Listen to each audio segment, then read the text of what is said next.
저희 어머니가 매일 주무시기 전에 자녀들, 7 자녀들을 가정을 위해서 다 기도합니다. 첫째부터 제가 7번째니까 7번째까지 손자, 손녀들을 위해서 다 기도하시고, 늘 마지막 기도는 자신을 위한 기도입니다. 자신의 기도는 간단합니다. 이런 내용입니다. 하나님 아버지, 나를 잠자듯이 고이 데려가 주십시오. 이 기도는 저 사택에서 91세로 응답을 받았습니다. 잠자듯이 하나님, 나를 고이 데려가 주십시오. 그 기도 응답 그대로 하나님 앞에 갔습니다. 그런데 어느 날 제가 그 기도를 하고 있더라고요.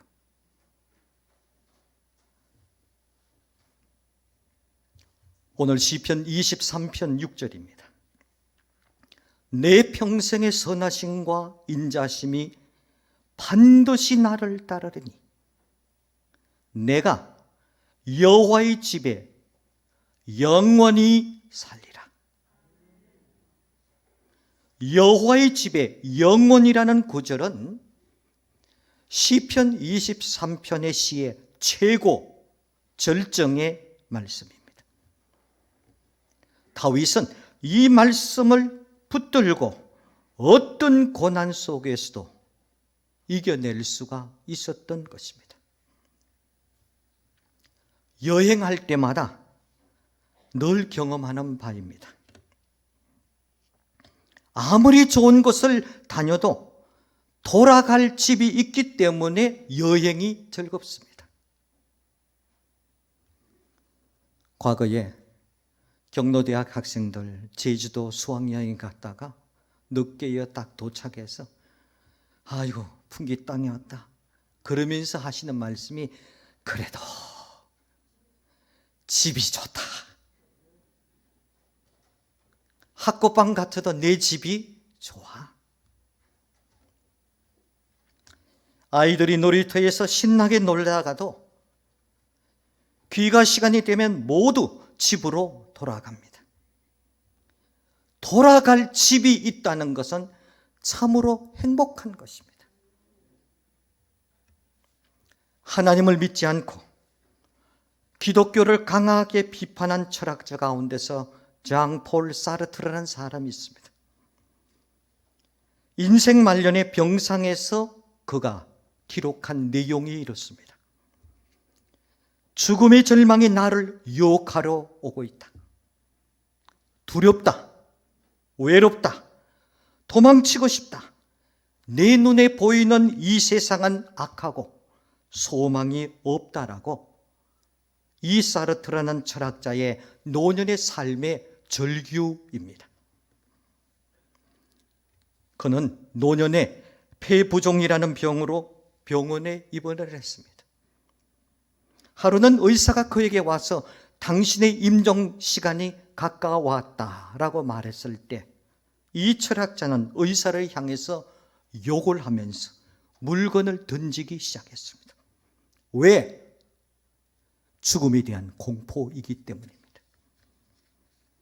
결국 그는 마음의 평화를 잃어버린 채 고통스럽게 죽었습니다. 한 독자가 사르트르가 죽은 후에 신문에 이렇게 기록을 했습니다.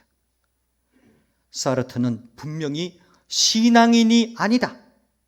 그러므로 그의 인생의 만료가 그렇게도 비참했던 것이다. 그에게는 돌아갈 고향이 없었기 때문이다.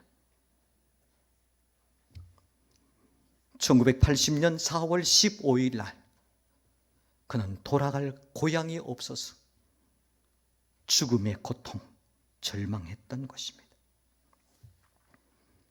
그는 세계 최고의 지성인이라고 불렀지만 모든 지식의 근본이신 하나님을 알지 못했습니다. 하나님을 알아야지 내가 누구인지를 아는 겁니다. 나의 인생의 시작이 어디서부터 되고 어떤 과정이고 내 인생의 마지막이 어디로 가는지도 알게 되는 것입니다. 우리 인생도 언젠가 끝날 때가 있습니다. 그때 돌아갈 곳이 있으면 행복합니다.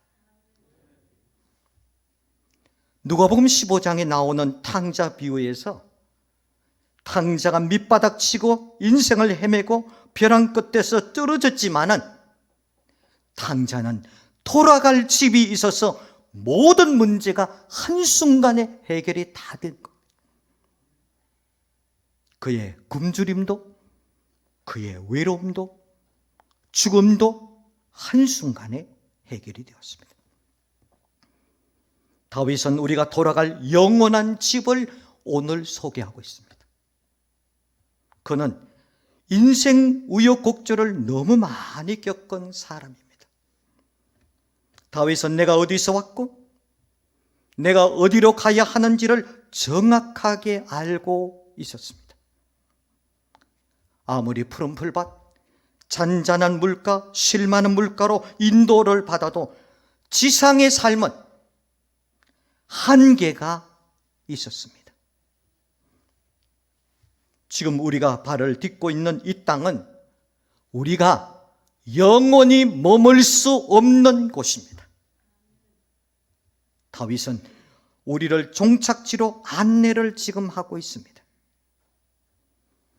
시편 23편 1절에서 5절에 보면 인도자가 되신 목자가 인도할 최종적인 목표, 지점이 바로 여호와의 집이라고 말합니다. 거기서 우리는 영원히 산다라고 말합니다. 다윗이 가졌던 꿈은 이스라엘의 화려한 왕궁이 아니라 영원한 하나님 나라, 여호와의 집, 천국이었습니다. 모든 꿈의 완성은 천국입니다.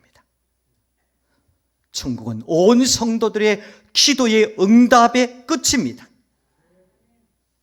인생에 겪는 모든 아픔을 치유와 회복의 완결편이 천국입니다. 다윗은 세상에 영원한 것은 없다는 사실을 알았습니다. 하나님은 다윗을 통해서 눈에 보이는 왕궁이 아니라 영원한 하나님 나라의 비전을 약속을 해 주셨습니다. 고대 이집트에서는 왕이 옹립되는 순간부터 왕의 죽음을 준비하며 피라미드를 만들었습니다. 이집트의 최고의 권력자가 그 자리에 앉는 순간부터 죽음을 생각하고 죽음을 준비했다라는 말입니다. 다윗은 육체의 소멸은 끝이 아니라 시작이라고 말합니다. 영혼을 놓치면 현실의 삶의 미궁에 빠지고 맙니다. 영혼의 문제가 해결되지 않으면 인생은 미완성으로 끝나는 것입니다. 그리스도인들의 최종, 최고의 비전은 여호와의 집입니다. 하나님 나라입니다. 천국입니다. 그거보다 더 나은 비전은 없습니다. 하나님은 밤모섬에 갇힌 요한에게 하늘을 열어서 새 하늘과 새 땅을 보여주셨습니다. 죄로 인해서 잃어버린 에덴의 회복, 창조의 원형으로 결핍과 상실의 인생에서 완전한 충만함으로 들어가는 환상을 요한에게 보여주었습니다.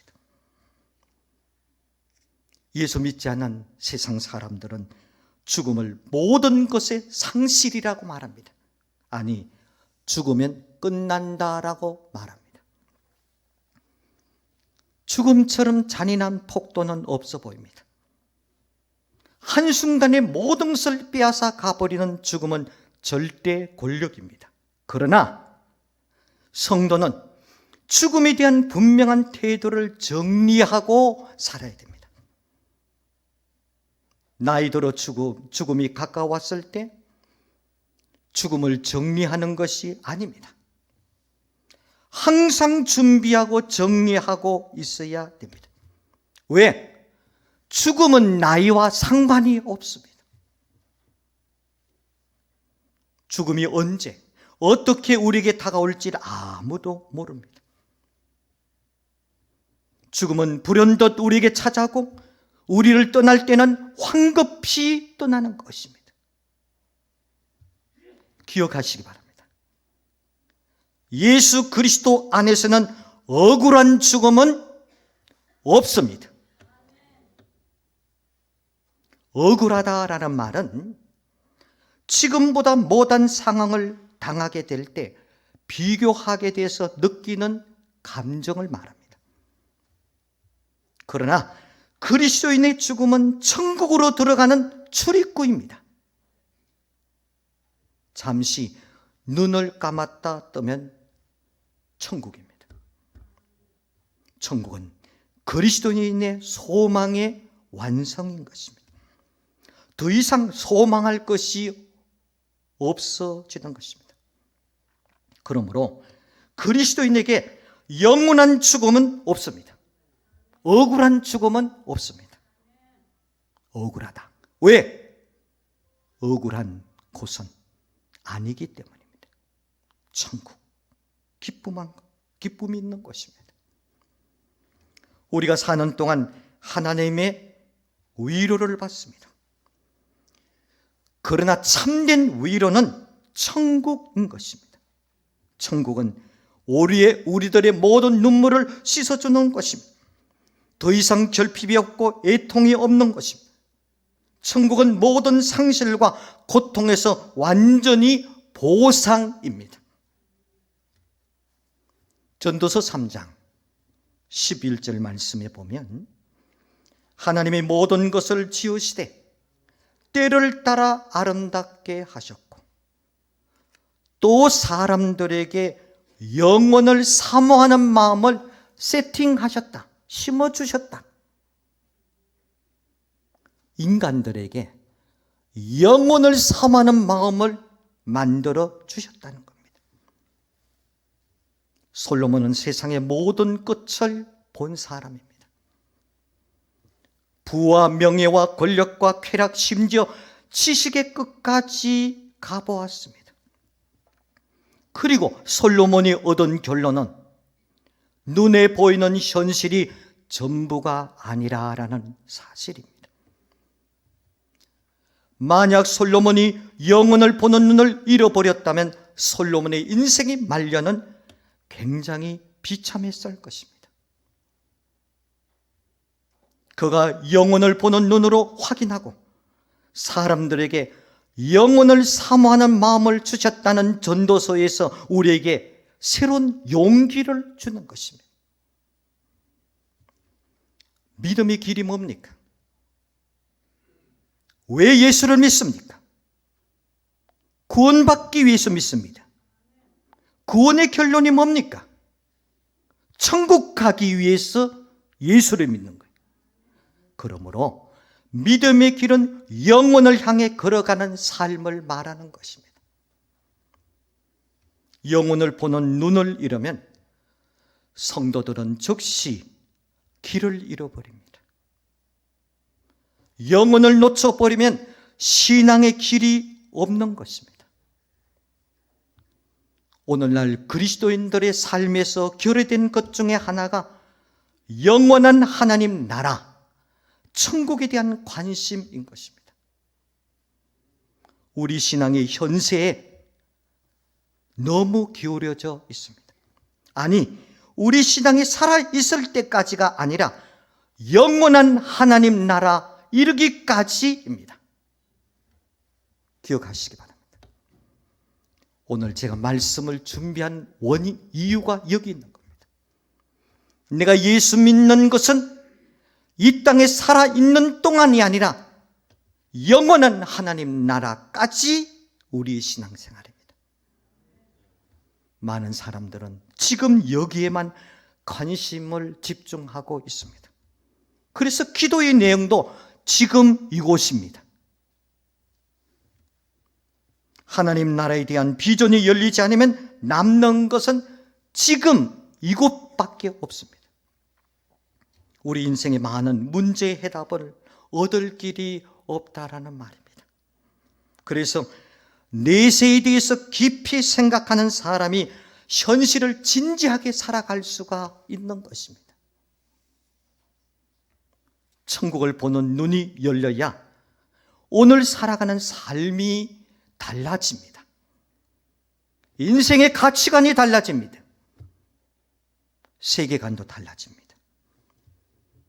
하늘의 비전을 이루면 그 순간부터 현세에 몰두하게 되고 세상에 올인하고 살아가는 것입니다. 그러다 보니까 어느 날 갑자기 이 세상을 떠나는 것입니다. 지금 실컷 즐기는 현실의 쾌락에 빠지게 됩니다. 영혼에 대해 생망각하면 착시 현상이 빠져 인생을 망치게 되는 것입니다. 우리 성례교회 사랑하는 성도 여러분, 우리는 순간과 영혼을 바꿔버리는 비극을 저지러서는 안 됩니다.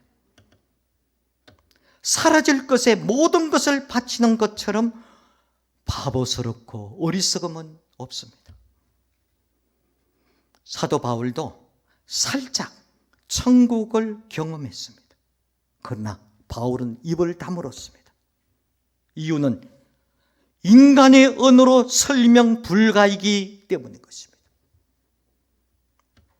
천국은 인간의 타락으로 잃어버린 모든 것이 완벽하게 회복되는 세상인 것입니다. 하나님의 통치가 완전히 이루어지는 곳입니다. 요한계시록에서 마지막 날에 만물을 새롭게 하시고 새하늘과 새 땅을 보게 될 것을 우리에게 약속해 주셨습니다. 천국이 있기 때문에 오늘의 나의 삶에 의미가 있는 것입니다. 천국은 이 땅의 많은 수수께끼를 풀어주는 것입니다. 왜 죽었을까?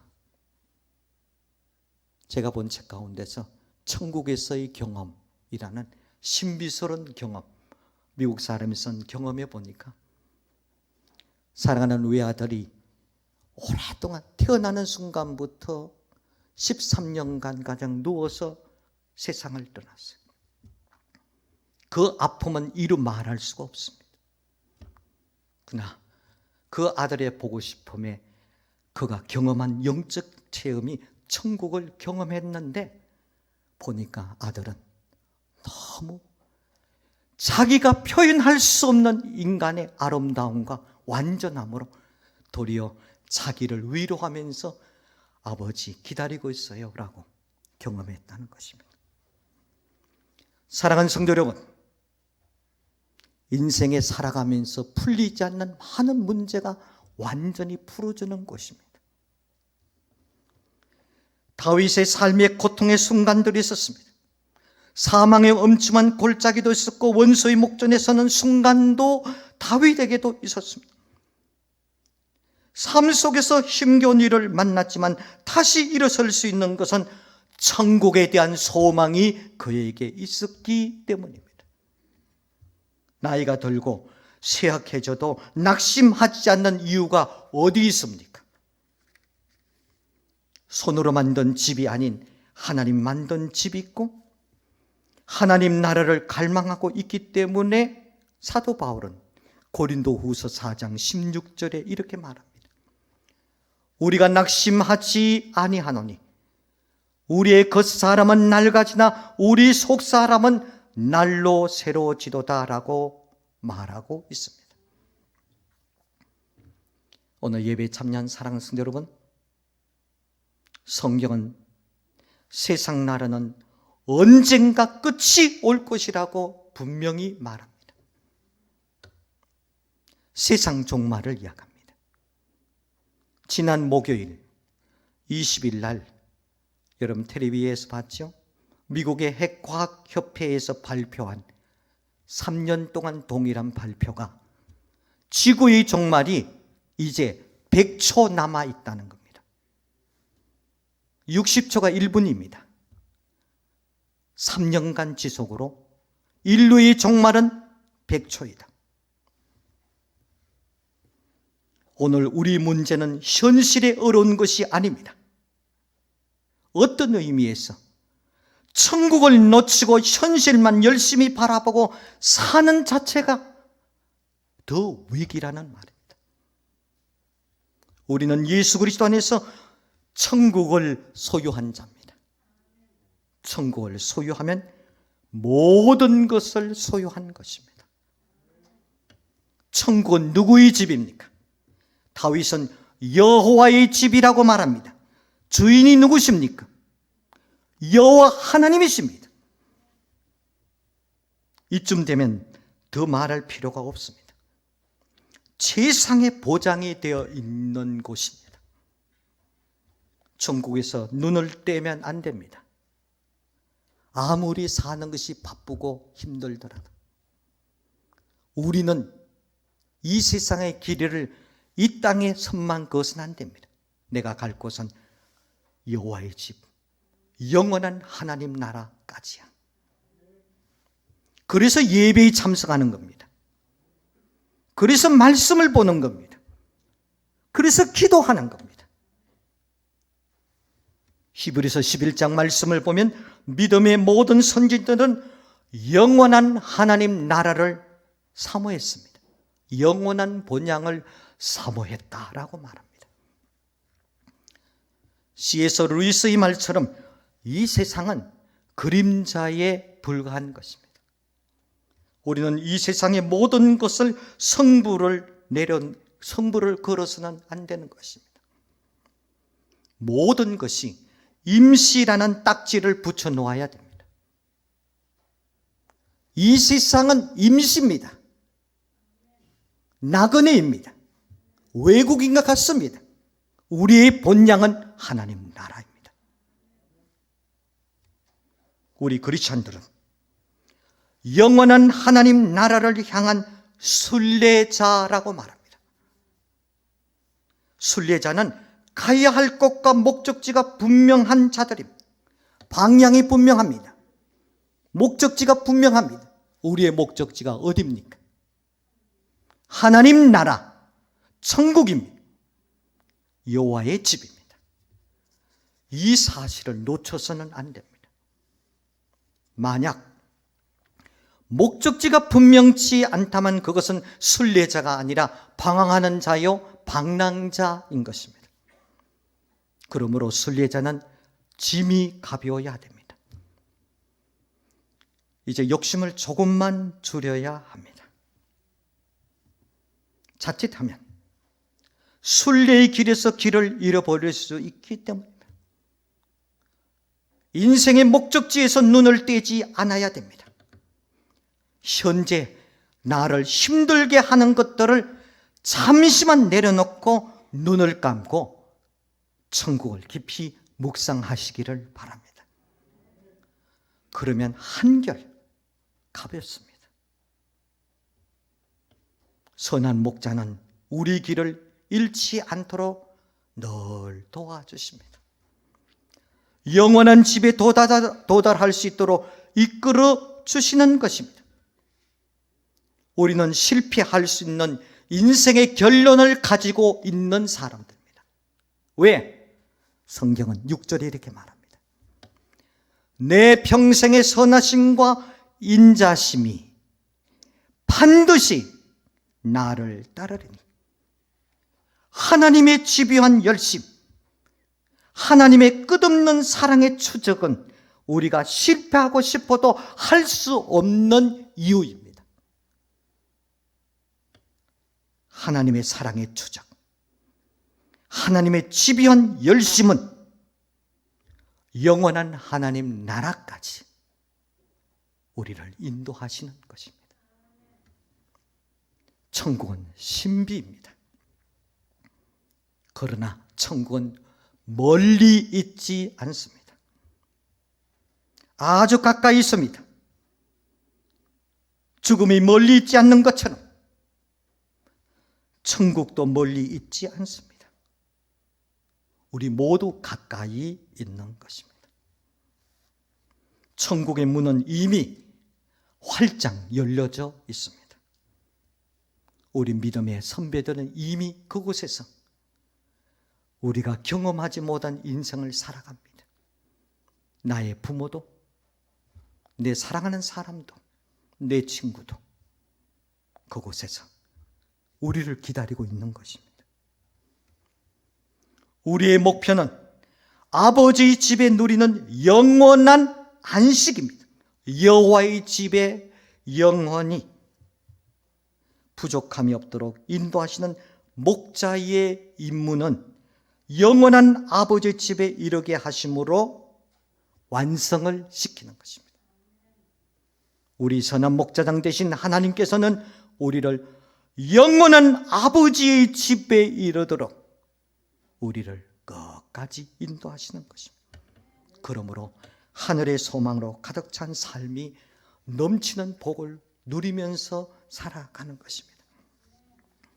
오늘 예배에 참석하신 사랑하는 성도 여러분, 특별히 우리 선배 되시는 어르신들 여러분, 우리는 나이를 먹지 않을 수는 없습니다. 시간을 정지시킬 수는 없습니다. 그냥 늙어가는 사람이 아닙니다. 인생과 신앙에 늙어가는 것이 아니라 익어가는 사람이 되어야 할 것입니다. 완전히 성숙하고 있는 그것, 마지막 주님이 나를 보고 열매를 거두는 그곳, 우리가 돌아갈 고향입니다. 하나님 나라, 천국입니다. 저는 강단에서 설교를 마칩니다. 설교를 듣는 여러분들은 다시 저와 동일하게 설교자입니다. 이제 여러분의 삶의 현장에서 설교한 자나 설교를 듣는 자나 동일하게 말씀을 붙들고, 나의 꼬링지즘은 이 땅이 아니고 영원한 하나님 나라이구나. 나는 돌아갈 고향이 있어. 한번 기쁨으로 웃으면서 여러분의 집까지 가시기를 바랍니다. 기도하겠습니다. 걸어가신 우리 하나님 아버지, 너무 삶이 바쁘고 살아가는 자체가 힘들기 때문에 지금 여기, 지금 이곳에만 생각하고 우리의 마지막 종착지 영원한 하나님 나라 천국을 잃어버리고 살아갈 때도 있었습니다. 오늘 말씀을 들은 사랑하는 모든 성도들 마음속에 내가 살아있을 때, 건강할 때 내 인생의 마지막 순례 지점은 하나님 나라 여호와의 집까지인 것을 생각하면서 아름답게 삶을 이어가고 열매 맺을 수 있도록 도와주옵소서. 예수님 이름으로 기도드립니다. 아멘.